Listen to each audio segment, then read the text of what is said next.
Welcome to Future Sense Now, where we explore the landscape and byways of our shared futures. An e-zine of the Futures Forum live online. We exchange ideas, information, and inspiration about the futures we want. Get Future Sense Now with host Dr. Claire Nelson, futurist and editor of Human Futures.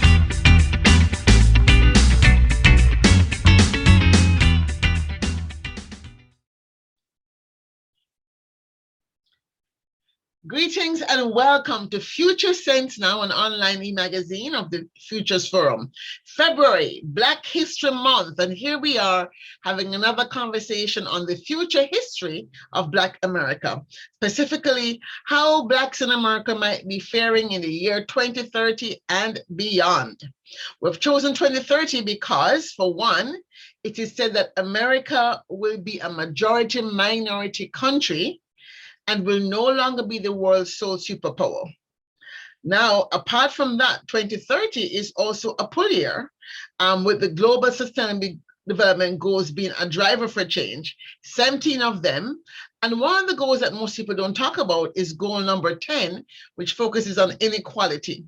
So what might this mean for Blacks in America, and how might we be living then our economic, social, technological, political lives? What might emerge for the well-being of the Black community? In this episode, I'll be speaking to Dr. Tiffany Thames Copeland. Sounds like a river running through the Copeland to me. And I'm excited to have her. She's a professor of communications at Montgomery College, a leading two-year college in Maryland, and might I say across America. She's also an expert in this research around social media at the intersection of communications, culture, race, and liberation. One of her most popular books is We Are Not Scared to Die. We Are Not Scared to Die. And it's the story of Julius Malema and the new movement for African liberation. And finally, I might say, her mission is to use social communications and media as a tool and an agent of social change. So with that, I'm delighted to welcome you, Dr. Tiffany Thames Copeland. Let's talk about the future that we want, the future you want. Let's talk 2030. So might I start with a picture? Imagine a world, 8 billion people, AI getting stronger and more powerful everywhere, 400 billion mobile phones, so 5 phones per person, smart, we hope. We're not sure, but we're thinking unemployment might be higher if we don't do something different. And of course, because of COVID, all bets are off in terms of how the future will be, given what we're talking about is research that was done prior to COVID, and the research on the future emerging post-COVID is still being processed as we speak. So we are now co-creating this future. So let's begin with the focus on this first question from your vantage point. You are a social communicator. That's your passion. You're writing books like We're Afraid to Die. When you think about 2030 and inequality, given the history in which we're embedded, and the last 2 years, the impact of COVID, tell me at first glance, what moves should this Black community be thinking about making to correct the disparity, the inequality? Well, Dr. Nelson, thank you so much for your enthusiasm. I really do appreciate you, and it's a pleasure being here. So thanks for the invitation. And I like to say that actually what I envision Black people would need to do after COVID-19 is to do something totally different than what has been done previously. Because of course, COVID-19 was a huge wake-up call for Black America. And as they say, if white folks catch a cold, as you know it, Black folks get pneumonia, right? And that's exactly what had happened. I mean, Black people had it the worst. And when it comes to being the frontline workers, when it comes to being the ones that were living in multi-generational families, so they're more likely to be impacted by COVID from the ones who are more likely to be at risk because of the despair in healthcare, because of healthcare disparities. Black people had it the worst. So I think that what this lesson has taught us is that Black people all around the globe need to unify. I think unity is a key concept here that we must take away from COVID-19, because the only way that we can build strength within our communities is if we unify. Now, in addition to unifying, we need to pull together our resources so that we can support ourselves in some type of way during times of a pandemic, a crisis, so that we're not always going to be the one who has to rely on other people to take care of us. You remember the ventilators, there was only so many available at one point. And the question is, what's going to happen to Black people when they're faced with needing a ventilator as opposed to someone else needing one? So I'd like to say that I think Malcolm X, El Haj Malik El Shabazz, better well known as Malcolm X, I think he said it the best when he said that it doesn't matter if you are Baptist or Methodist. It just doesn't matter if you are Muslim or if you're a nationalist. It doesn't matter if you are from the boulevard or if you're from an area of the inner streets. It doesn't matter, because you will be hated upon. You will catch hell, as he said, quote unquote, just like he is catching hell. All Black people will catch the same hell. So I think that this was the hell that we caught. And I think that we need to learn from this and definitely come together as a collective force. And that is the biggest thing that I think that we should be directed to after COVID-19 occurred. So I'm going to pick up from this idea of unity, as you say it. And I can tell you that I'm one of the people that don't use the word unity at all. I have selected not to use unity because I think there's something in our cultural context that makes us not really work in unity. I think because we see unity as unison. And we already a very dynamic, multicultural, multi-syncopated, rhythmic set of people. If you look at a carnival band coming down the road, you're moving in tandem, but it's not unity. It's not the orchestration of a classical ballet when all legs are lifted to the same precision height. It's the chipping down the road. And so I've been using the word harmony. But in my Smart Futures construct, I use the word S at the level of values to go beyond the idea of the systems, the design level, to the idea of solidarity. So how would you see then, if they use, I'm going to use the word from unity to the word solidarity. How would you see if you're talking about using communications as a social change agent, and that's your passion, and your bailiwick, your world in which you are trying to spin the wheel and weave new threads. How would you see the instrument then of communications being used to create this tapestry that is going to sing a song of solidarity? Okay, I definitely see that communications is what will bring Black people together all around the globe. And actually, you mentioned the latest book, which is We Are Not Scared to Die, Julius Malema and the New Movement for African Liberation. And in that book, I conducted 2 research studies. One was a rhetorical analysis. The other one was a textual analysis. But what I looked at was how people were coming together on the YouTube platform during the 2019 South African general election season via Julius Malema videos. And what I found to be occurring is that they were unifying on the basis of Pan-Africanism. They were using many concepts of Pan-Africanism as they were responding to the comments in the YouTube section. So for example, they were talking about a one Africa, a one African language, one African continent, one African president, which is what Julius Malema also talks about. He's also Pan-Africanist. And he talks about this constantly. So they were actually mimicking his dialogue because they also felt passionate about it. So there was what I found, there was like a digital Pan-Africanism happening within the context of an online platform. And I believe that digital media is really what is and will continue to bring Black people together all around the globe, because we don't necessarily have to be in South Africa. I didn't have to be in South Africa to conduct this research. I was in America. I did go to South Africa, but afterwards I was in America as I continued to conduct the research. So you don't have to be in African countries. You don't have to be in the Caribbean. You don't have to be in any European any European nations to see how Africans are living. You can actually dialogue with Black people all around the world via the internet, right? So Web 2.0, social media, being able to interact with one another has really revolutionized communication in a way that has made it much easier for Black people to communicate with one another.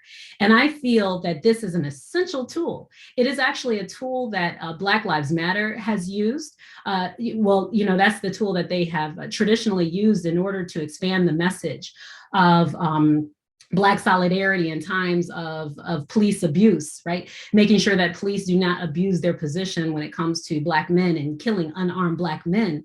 So that's how they gained a lot of popularity all around the world. So I must say that social media will continue to take us to new heights. And I believe that that is what will help us to move to the next dimension of Black liberation. We will use the tools that the oppressed has created. We will use those tools in order to help liberate ourselves, because as we know, social media can't work in isolation though, because you have to come into reality, and you have to galvanize, and you have to get together, and you have to push a platform. But that will be one of the communication mechanisms that will help really push Africans all around the globe together to fight for their liberation. Well, I would like to say I would like to believe that, but I read recently where we saw that an AI that was supposedly unbiased, I think it was a Twitter AI, so suddenly become racist. And I see that, whereas we did see that there is a new look at hate speech on social media and new ways in which these things are, AI again is being used to filter out or control or manage some of this. I'm also concerned that these same tools could be used as weapons against the confirmation or conversations that we want to have. Look at what's happening with the conversation around critical race theory. Look at how Black Lives Matter movement, and I want to separate the Black Lives Matter organization from the movement. I don't think they're the same thing, right? Mm-hmm. And I would not want to say that that organization necessarily created the movement either. I'm very determined to not give that necessary credit. The movement already existed in the streets at different levels. But to come back to my central point, this idea that social media is going to be for the all good, I have very skeptic leanings about it because of these patterns of where I've seen that algorithms themselves are not created with us in mind. Can you tell me if your research is turning up anybody that's looking at really going into the algorithm itself beyond, we're hearing about a couple of points of light here and there, but what is the algorithmic justice movement then saying about the communications agenda? Yeah, that is a good point. Algorithms does take us in another direction, and really those algorithms just really purport what we're already looking for. Now, I do agree that there are some, social media is not always perfect. And of course, some of our leaders have been taken off of social media, like Minister Louis Farrakhan was taken off of Facebook, and some Black Lives Matter activists were taken off of Facebook as well for hate speech. So there are limitations to it. However, Farrakhan is still allowed on Twitter, different applications. But I think you've hit a central concept here, because Black people do not own these social media networks. So the key aspect of it is ownership and being able to expand into this digital territory. And in terms of owning the software, founding the software applications. So I think that it is necessary for Black people to really start to look at ownership mechanisms in social media. And as you saw, Donald Trump, he had even mentioned he was going to start his own social media site. If they're going to deplatform him from Twitter, Facebook, Instagram, and all of these social media platforms, then he said, look, I'm just going to make my own platform and be done with it, right? So nobody's going to kick me off. I think that that's the same thing that Black people have to do. Instead of like the Nation of Islam wanting to get back on Facebook, or instead of these people that are deplatformed demanding that they stay on, I think too that Black people need to create their own social media so that we can push the narrative that we want to push, and we can allow freedom of speech among those in the Black community who we know are speaking truth to power and really speaking that message that needs to be spread about Black people that you won't necessarily hear in the mass media, because that is, of course, a controlled media. You have gatekeepers. Social media, they're the only gatekeeper is you have the person that owns the social media, and you also have the government that's trying to regulate social media at this time, but not so much. But I think it's time for us to own our own, and then we can really push an agenda of liberation, and no more do Black people have to be basically deplatformed. They don't have to be pulled from social media just because they're talking about a message of liberation. And I think that's key. Yes. Yes. So this idea of owning is a critical conversation, I think. And this what you call the digital landscape, digital acreage. We're seeing now this whole conversation about the metaverse, and so much I was a little bit, I would say, unnerved by the fact that Facebook actually changed its name to try and control the metaverse, I think, by changing their name to Meta. Why would you do that? In the metaverse is a neutral word. Why would you change your name to that? And we see that, now they're selling spaces on this metaverse, and this architecture is costing so much. But again, the fact that Snoop Dogg can own a little slice of the metaverse for how many hundreds of dollars is not really the digital landscape. The digital landscape are the algorithms. The digital landscape are the hardware behind the algorithms. The digital landscape is the servers. The digital landscapes are the satellites. All of that is a digital landscape. How do you think the Black community is preparing for the reality that this idea of ownership is being, while we see the flooring of space tourism and the space economy, and I'm tying it into the space economy, because all of this is coming from the space economy. How do you think we are preparing or not preparing? Are we actually aware enough to be saying, hey, we ought to start paying attention to ownership of the digital landscape in which we are now embedded, even more so because COVID has flung all 8 billion of us in the world into this one world mentality? What are your thoughts on that? Yeah, I think you're correct in that. I think that certain areas Black people are out of to a certain degree. And when you look at this whole concept of ownership, digital landscape, all of that, Black people are not faring equally, of course, within that spectrum.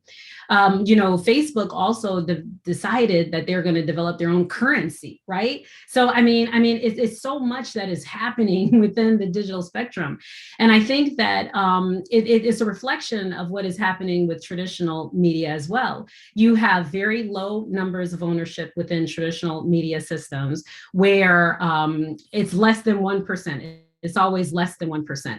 You have a couple of media outlets that come and then they go back. A lot of the Black newspapers have totally been eradicated, or they have transferred to only a digital format, right, in order to survive. So I think that our understanding of it, like, we definitely need media literacy, but even beyond media literacy, we need to know about this new this new media type, and we need to be on guard, like you said, face recognition and how it's discriminatory among Black people, and in order to in spaces available, you know, in the metaverse, we need to be aware of these things, but we have to be educated, and that is within the educational system. I mean, it's up to the educational system to educate our students on these issues, or particularly people who are in this area. But I think that a lot of times you see that we are not properly being educated. We're not being educated in ways of which can cause great prosperity, right? Because this is a very lucrative area.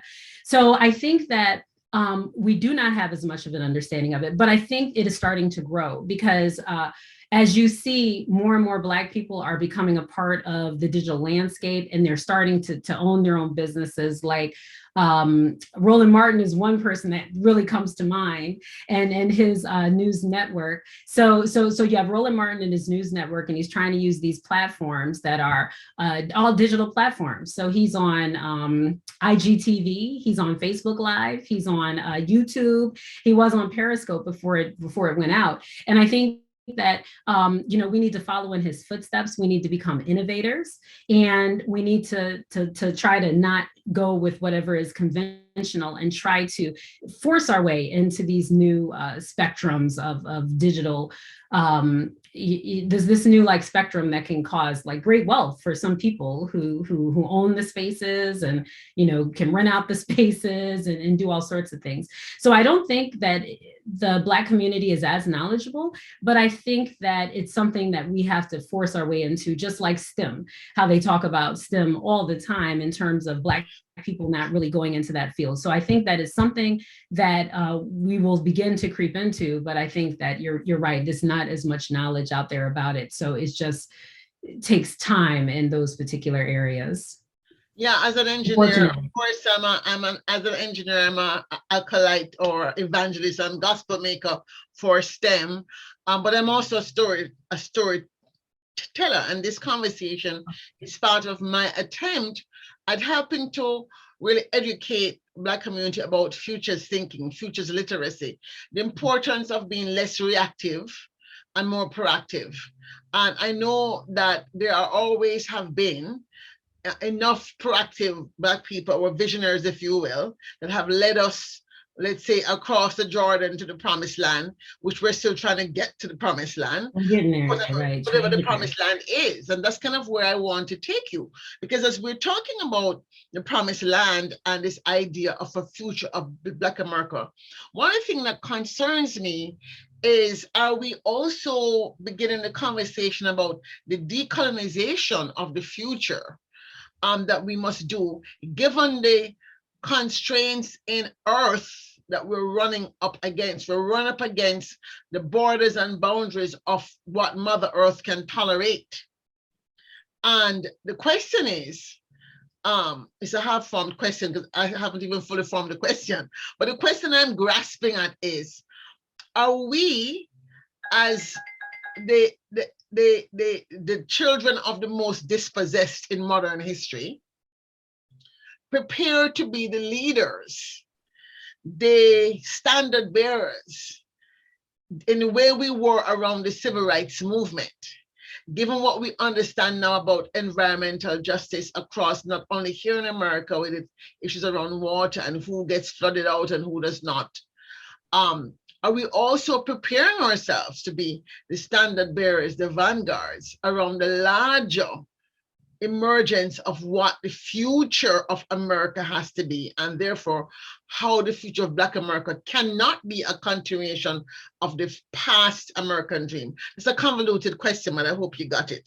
Mm-hmm. Yeah, I did. I think that when we talk about decolonization, and that, of course, you're right. I mean, all around the globe, Black people have been depossessed, and you have to move from one location to the next, and we see that occurring from Africa all throughout the Caribbean into North America, even through the Great Migration in North America. And then we see it through Caribbean population moving a lot of different places, Africans moving around the continent and off the continent. So we see a lot of that happening.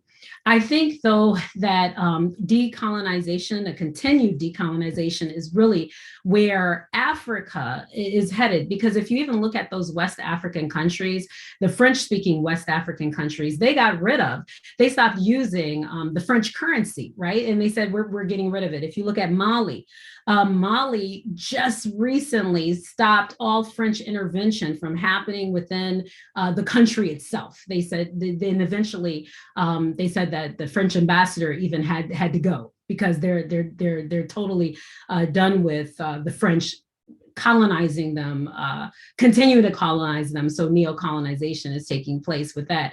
If we look at things that are also happening within the United States, I think it's happening in Africa, okay, for one. You do see, especially in West Africa, you see in Southern Africa too, particularly if you look in South Africa, you'll see that they are pushing, as I mentioned earlier, an agenda of Pan-Africanism and no longer having to face white monopoly capitalism. So they're experiencing neo-apartheid in South Africa.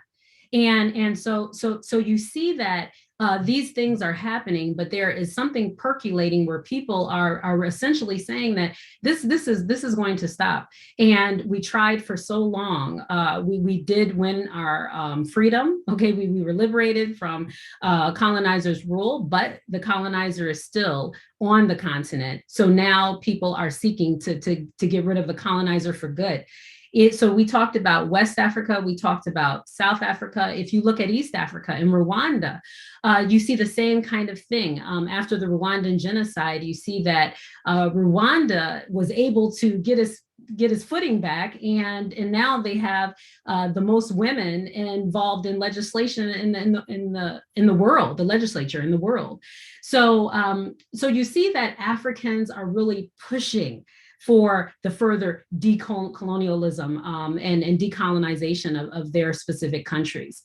If you go into America, North America in particular, you'll see that the Africans are constantly, we have African Americans moving from the South to the North for the Great Migration. You see that Africans are now moving from the North back to the South, and now they're moving to Africa, right? There's been a long back to Africa movement. So you see that Africans are constantly seeking liberation. And I think that what is happening now is that it is really percolating. You saw in the marches, a lot of people were out there marching with Black Lives Matter, and they said that, oh, this is the new civil rights movement, right? But I think people are also becoming disenchanted with the whole idea of just cycles continuing, or things cycling, and how, you're oppressed, and then they give you a little bit, and then they push a little bit back. And I think people are becoming more and more educated to that.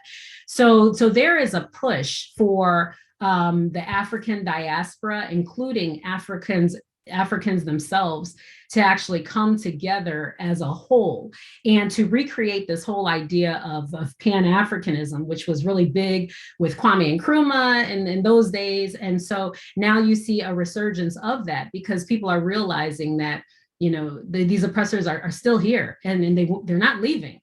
So we have to really come together in order to create a change. So I think that the reason why you see so much movement after slavery moved all of these Africans into forced enslavement, I think is because Black people are consistently searching for their liberation, but they are moving closer to it, and they are moving more towards Pan-Africanism. If you look at even what is happening in Senegal, they call it the new Wakanda, a place that people can go to on the African continent. That's really extraordinary. So I think that that these things will continue to happen. In Ghana, you notice that there was just recently the Year of Return. Yeah. And the Year of Return, and they had asked all Africans in the diaspora to come back, return. You don't have to take that kind of brutality that you're accepting that is coming to you or happening to you in America. So I think we're learning that we need to really be one collective force and work for the further decolonization of Africa, and for us to really be free and no longer be enslaved enslaved in America, right? And so a lot of people were going to Ghana in terms of wanting to be free because they wanted to be free. And Ghana also needed the money. That money. I want to kind of have you, this is my second to last question. And the question is something you said about, again, the idea of what liberation means and what decolonization means, and tying it back to like the Black Lives Matter, quote unquote, movement of the 21st century. The Black Lives Matter, quote unquote, uprising, that was a global one created by the George Floyd moment, right? Was not solely a black faces on the street. We saw, let's say, a new awakening of, let's say, multiracial consciousness around how racism was in fact a part and fabric of the society. And now we're seeing, because of first of all, Obama becoming the president, then we had Trump as a pushback. Then now we have Black Lives Matter awakening and waking up some white people to the fact that the paradigm and the platform wasn't a level playing field. We're now seeing another pushback in terms of the conversation on critical race theory, the reparations conversation and the critical race theory as opposition, if you will, to the status quo, is more or less another circle of what I call back to the hatred and maybe spinal cyclic downwards. Have you thought about how our ways of communicating, the increasing polarization of America, this idea you even have that we have Trump will have his own platform and we will have our own platform. How does that really further the liberation of humanity? I mean, is the liberation of the Black people, to me, cannot be done in the absence of the liberation of white people. So what is the purpose? How can we make room for this, let's say, this solidarity movement? And the fact of the matter is, there's almost no Black people in America who are of the Americas. I'm talking about those who migrated from Africa.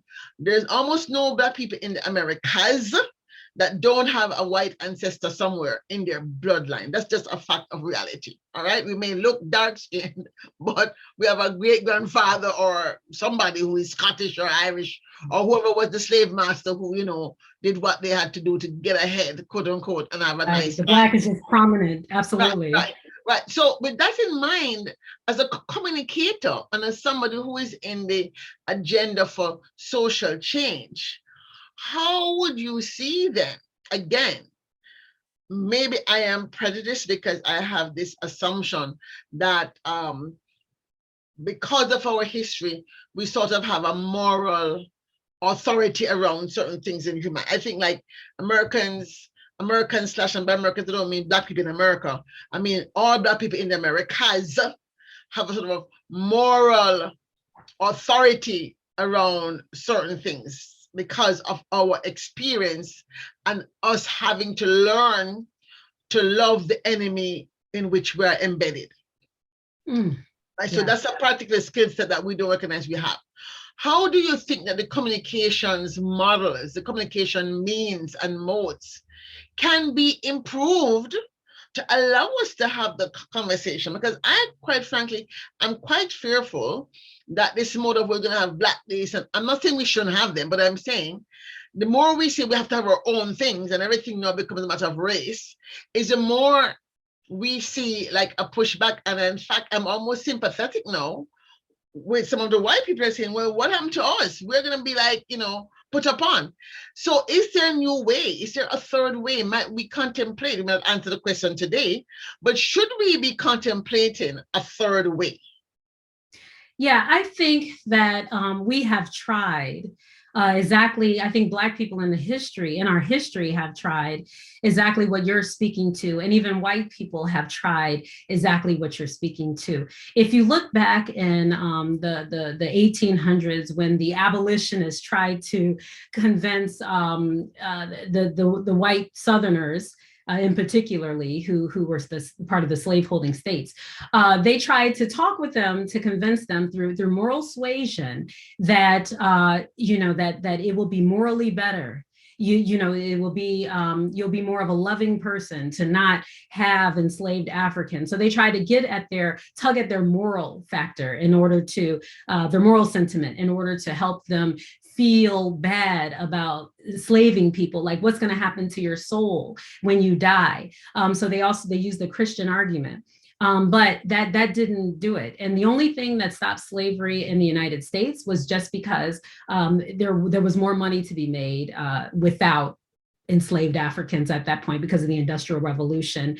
And Abraham Lincoln didn't even want to, didn't even want to free the slaves. If he said, if we could save the Union without freeing the enslaved Africans, so be it, let's do it. So I think that has been tried before. If you look at Toussaint Louverture and the Haitian Revolution, if you look at that period in time, he wanted to do a lot of negotiating with the French in order to have them see that it was fair and right for them to have their freedom and liberation, and it was wrong to have them in slavery. And so he tried to negotiate and try to come up with, like you said, a third, let's think of another way that we can do this. He was a master negotiator. I mean, he was a son of a king from Benin, Toussaint was. And so eventually what happened was that they didn't really want to negotiate, and they ended up jailing him in France, and he ended up dying in France in the French prison.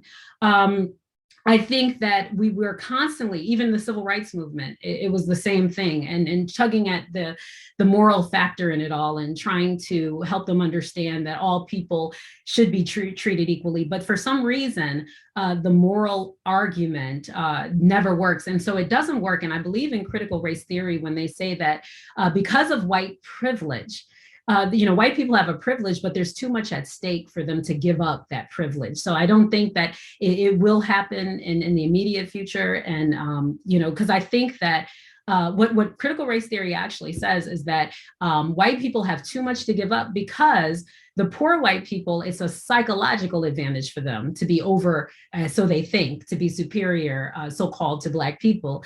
And then when you talk about the elite whites, they're benefiting from it financially.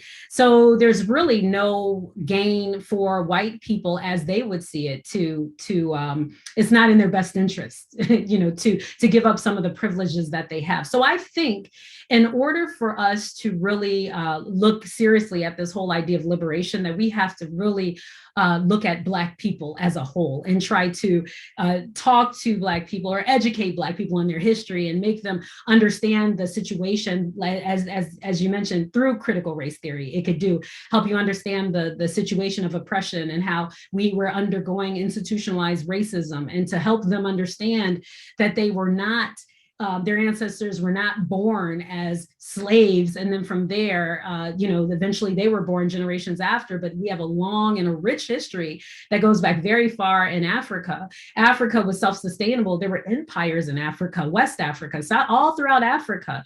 You have the Empire of Mali, Timbuktu, Songhai, you have different things. I mean, Egypt was the first civilization. He created the first language, hieroglyphics. And so the first notion of a one God came out of Egypt. And, in Timbuktu, it was the height of learning. And Europeans, people came from far and wide to study in Timbuktu. So I think that that's what we need to inform other Black people of. And I think that, Black people have experienced so much trauma. We have experienced so much trauma everywhere you look, whether it's in the Caribbean, whether it is in North America, whether it's in France, but particularly in North America, the Tulsa bombing, that was a tragedy. Even MOVE organization bombed. There's tragedy after tragedy after tragedy. So I think really what needs to happen is that Black people need to develop a confidence again, really a confidence in themselves, and really a vested interest purpose in themselves and totally understanding the situation that they find themselves in. And I think that once we can do that, then I think it's necessary for us to come together as a whole based on our Blackness, because even though it's a social construct, of course, even though it is a social construct, we still have to use it in an effort towards our liberation, because of the fact that white people will not fight on our behalf to make sure, like we will fight on our behalf to make sure that we are liberated. So I think ideally that would be the best solution to have, to garnish some kind of energy and enthusiasm among white people, the whole of white people, to really fight for equality. But I think realistically, I think it's going to happen through Black people themselves and really taking a stand and working collectively and saying, no, this is, African Americans must say, we are not going to accept this happening in Africa. Jamaicans have to say, no, this is not going to happen to our African Americans, brothers and sisters over here. We have to fight on each other's behalf and have a global perspective. And I think once that's accomplished, I think that will be our true liberation. That will be the moment of our true liberation, when Africa becomes one continent, or one country, and that we can all look to Africa and we can benefit from Africa's resources, because there's so many resources. We don't need anything else. I mean, it's all in Africa. Everything is in Africa. So let us have the diaspora benefit from what's in Africa. We don't need the resources of the Europeans in Europe or America. Yeah. Let me just this is the last question. We're talking about liberation. Then I want to bring us back to our goal. What is 2030, 2040, 2050? So my headline normally is the 2030 headline, because it's within touching zone, right? So 8 years from now, we're talking about 2 election cycles hence. We know what we're going through right now. We know that we have a fairly clear vision of how things might emerge in the next 2 years, 3 years, 4 years. All the new technology that might be invented. I want you to time travel with me, go to 2030 and imagine yourself how old you're going to be in 2030. What will you be doing? Dr. Tiffany Thames Copeland will be doing in 2030. You're a writer, you're a poet, you're a communicator. And so you may very well be either crafting a headline or reading a headline that will read what? Based on what you are seeking, based on what you think could emerge, based on where people really are right now in the field of communications, on what could emerge if you think that some of the things that you would like to see happen. What is that successful milestone on the road to liberation as you are contemplating it? What does that headline say in 2030? Okay, that headline would say, in big, bold print at the top of every newspaper, it would say, Africa is one nation, ! And it would be all around the world. It would be in every newspaper. And you think that's possible in 8 years? Do you really think that's possible in 8 years? Okay. The reason why I say that is because so many things can happen in the span of a short period of time. Let's take, for example, in March of 2020, I never would have said that after spring break week that the school would tell us just don't come back and I would be gone for 2 years, right? I mean, that has totally changed everything. The pandemic has changed.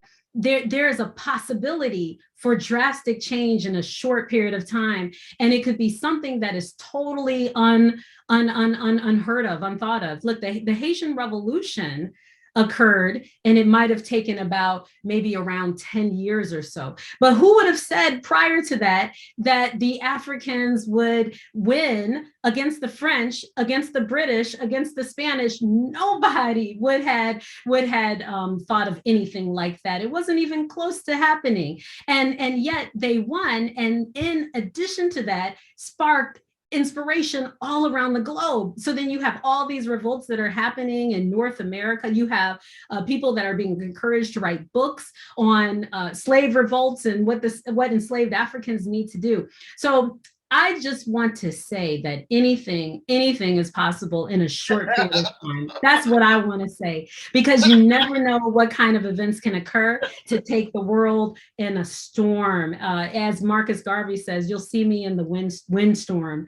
And so things can happen, and we can have a windstorm come and everything just change. So I am not going to underestimate. I will keep my headline. I will keep it. So, all right. So therefore, we'll stick with your headline. I am a doubter, but I will stick with your headline, because I do know that there are people working on that. There are people working on that African liberation construct.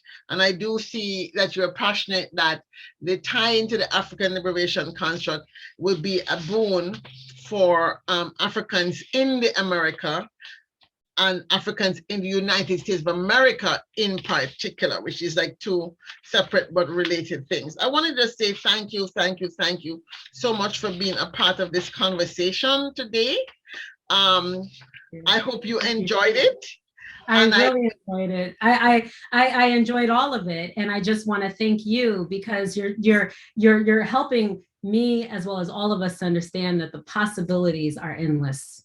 They're endless, and they can go so many directions. So thank you so much. Yeah, it's been a pleasure. It really has. So folks have been talking to Dr. Tiffany Thames Copeland. I want to thank you for an insightful conversation. And folks who have been watching this, thank you for joining us on this conversation, the Futures Forum Line, where we explore salient ideas to create sustainable futures. Remember, the future is embedded in the landscape today. So go out and seize the future and make it what you will. Until next time, as we say in Jamaica, safe journeys. Safe journeys. Thank you. Bye-bye.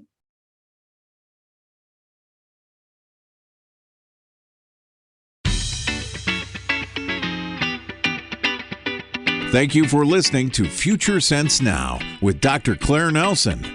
Future Sense Now is produced by the Futures Forum in Washington, D.C. For more information, visit www.thefuturesforum.org.